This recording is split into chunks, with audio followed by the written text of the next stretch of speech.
మిత్రమా, నేటి సమాజంలో అణిగిమణిగి ఉంటే అవసరం కోసం అంటారు. ధైర్యంగా ఉంటే బలుపు అంటారు.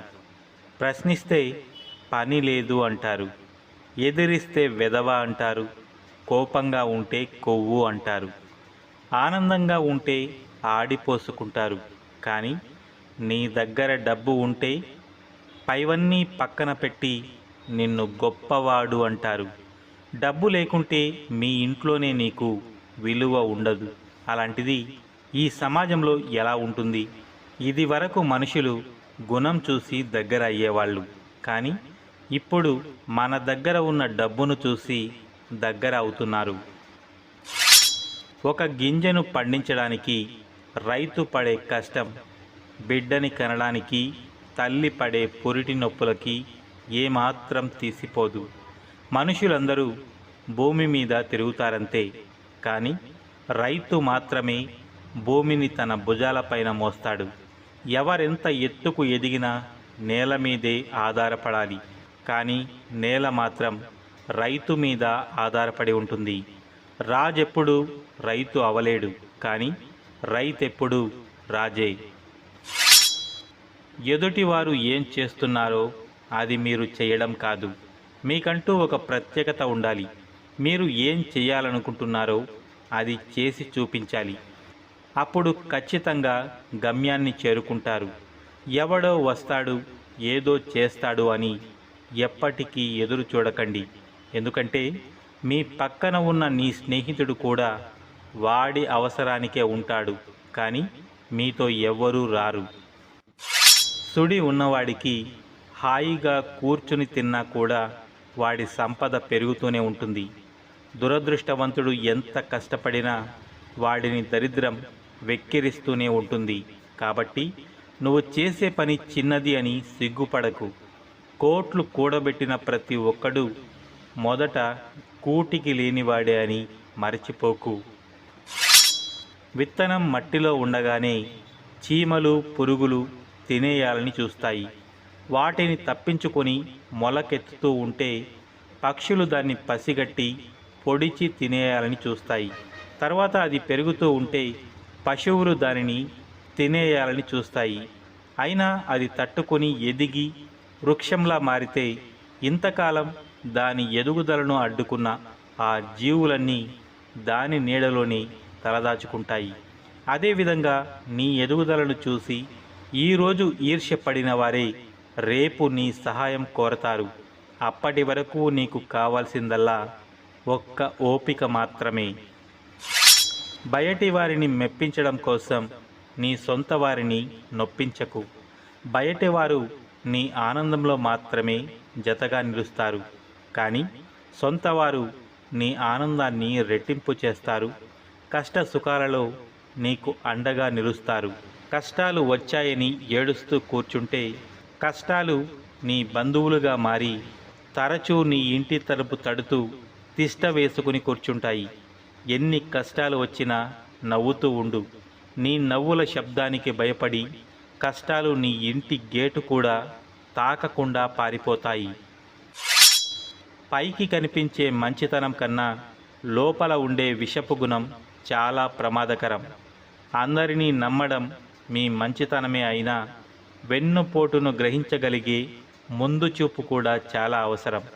మీరు కంటితో చూడనివి, చెవులతో విననివి ఎప్పుడూ నమ్మవద్దు, ఇతరులకు చెప్పవద్దు. ఎందుకంటే కొంతమంది చెప్పే మాటల వల్ల కొన్ని స్నేహాలు చెడిపోతాయి, కుటుంబ బంధాలు విడిపోతాయి. ఒక స్త్రీ నవ్వినందుకు కురుక్షేత్రం జరిగింది. ఒక స్త్రీ శోకం లంకా నగరాన్ని దహించి వేసింది.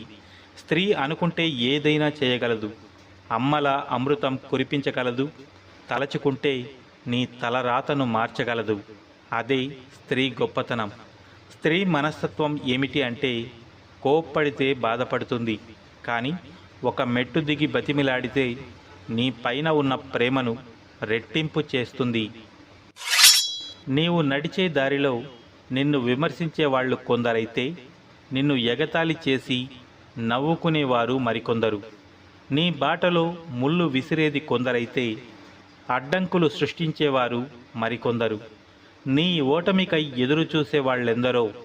నిన్ను బాధించే సమస్యలెన్ని చుట్టుముట్టినా నీ ఆశయ సాధనకై నీవు నడిచే బాటలో చేరే వరకు నీ గమనం ఆపకుండా ముందుకు సాగిపో. నీ టైం బాగున్నప్పుడు నీవు తప్పుగా మాట్లాడినా పాజిటివ్గానే తీసుకుంటారు. అదే నీ టైం బాగోలేనప్పుడు నీవు జోకుగా మాట్లాడినా నెగిటివ్గానే తీసుకుంటారు. మొరిగే ప్రతి కుక్కకి సమాధానం ఇవ్వాల్సిన అవసరం లేదు. తెలియని వారిని చూసి మొరగడం దాని నైజం. అలాగే కొందరు నోరు జారే మనుషులు ఉంటారు. వారికి జవాబు ఇచ్చి వారి స్థాయికి మనం పడిపోకూడదు. మన మౌనమే వారికి చెప్పుదెబ్బ. గుర్తించుకోండి, గెలుపు అంటే తిరిగి కొట్టడం కాదు, తిరుగు లేకుండా ఎదగడం. కోరికలు అనేవి సముద్రంలో అలలు లాంటివి. ఆ అలలాగా ఎప్పుడూ ఎగసి పడకూడదు. సముద్రంలాగా సాగుతూ వెళ్ళిపోవాలి. సముద్రాన్ని వదిలేసి ఎక్కడికో వెళ్ళిపోదామని కెరటాలు అహర్నిశలు ఆరాటపడుతూ ఉంటాయి. కానీ సముద్రం తన గర్భంలోకి లాగేసుకుంటుంది. అలాగే మనిషి కూడా అన్నీ వదిలేసి పారిపోదాం అనుకుంటాడు. కానీ బంధాలు, బాధ్యతలు ఆ మనిషిని వెళ్ళనివ్వకుండా కట్టిపడేస్తుంటాయి. ఇదే జీవితం. మనకు ఏది అన్నం పెడుతుందో దానిని దైవంగా భావించండి. మీకు ఏది నీడనిస్తుందో దానిని కోవెలగా భావించండి.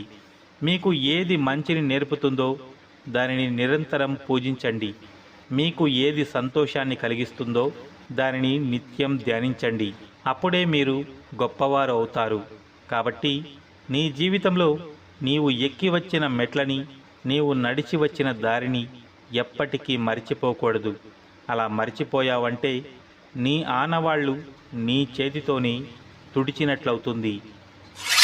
ప్రార్థన చేస్తున్నప్పుడు దేవుడు వింటాడు అనే నమ్మకం నిందలు వేస్తున్నప్పుడు ఉండదు. పుణ్యకార్యం చేస్తే దేవుడు చూస్తాడనే నమ్మకం పాపం చేస్తున్నప్పుడు ఉండదు. దానం చేస్తే దేవుడు సంతోషిస్తాడని నమ్మకం దొంగతనం చేసేటప్పుడు ఉండదు. ప్రేమలో దేవుడు ఉన్నాడనే నమ్మకంతో ఇన్ని ఉన్నా మనుషుల్ని ద్వేషించడం, ఇన్ని అసమానతలు ఉన్నా తనని తాను మార్చుకోలేకపోవడం దారుణం. కట్టించుకున్న తాళిని బరువుగా భావించే స్త్రీ సంసారానికి పనికిరాదు.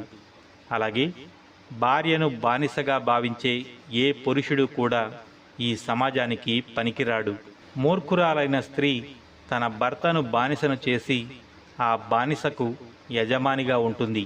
కానీ తెలివైన స్త్రీ తన భర్తను రాజును చేసి ఆ రాజుకు రాణిగా ఉంటుంది.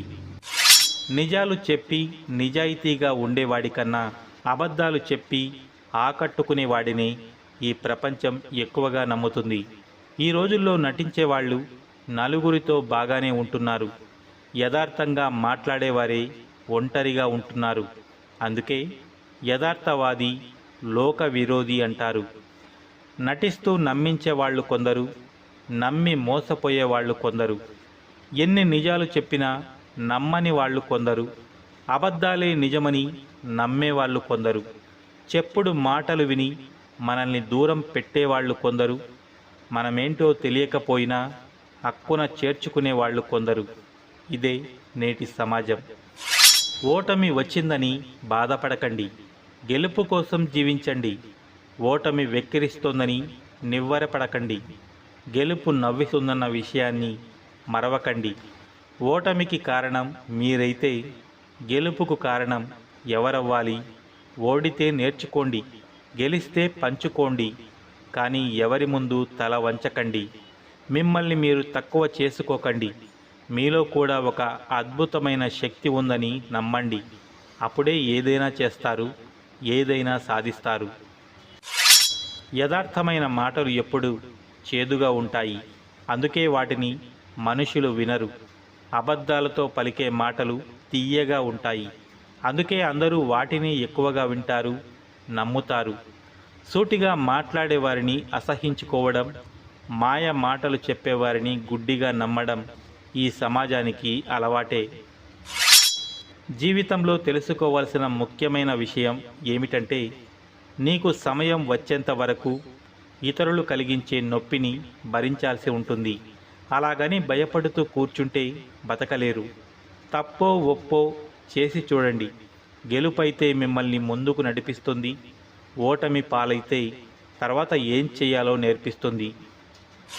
ఎన్ని అవమానాలు జరిగినా సహించు, ఎన్ని కష్టాలు వచ్చినా ఎదిరించు, ఎన్ని మాటలు ఎవరు అన్నా కూడా ఓపికతో విను.